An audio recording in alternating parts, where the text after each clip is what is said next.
ملګرو ډیر ښه زیری را روان دي. راځئ چې راپور وګورو غني او خلیزاد پرون په کومو موضوعاتو خبرې وکړئ. ویډیو را سره تر پایه پورې وګورئ، په ډیر څه به پوه شئ.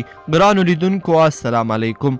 د افغان سولې لپاره د امریکا ځانګړي استازي له ولسمشر غني سره په ارګ کې د لیدنې پر مهال دوحې او اسلام آباد ته د وروستیو سفرونو حال شریک کړی دی. د دغې لیدنې په اړه د ولسمشر ویان صدیق صدیقي پر خپل ټویټر پاڼه لیکلي دي. د خلیزاد خبرې په اوربند له افغانستانه بهر د طالبانو د پټنځایونو په اړه راټولوي او ولسمشر غني هم ورته د طالبانو لخوا د تاوتریخوالي نه راکمولو په تړاو خپلې اندېښنې وویلې. د صدیقي په خبره ولسمشر غني په دې لیدنه کې ویلي افغان ولس او دولت پایداره سوله غواړي او په دې برخه کې هیڅ تردید نشته.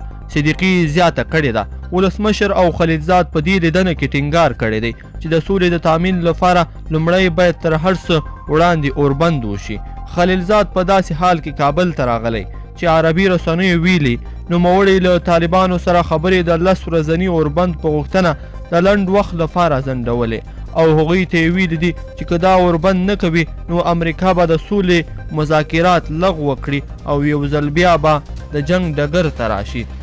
ګرانو لیدونکو په دې هیله چې ویډیو به مو را سره تر پایه پورې کتلی وي. که چیرې مو همدغه ویډیو خوښه شوې وي نو حتما یې در سره لایک کړئ او نورو ملګرو سره یې هم شریکه کړئ. مننه.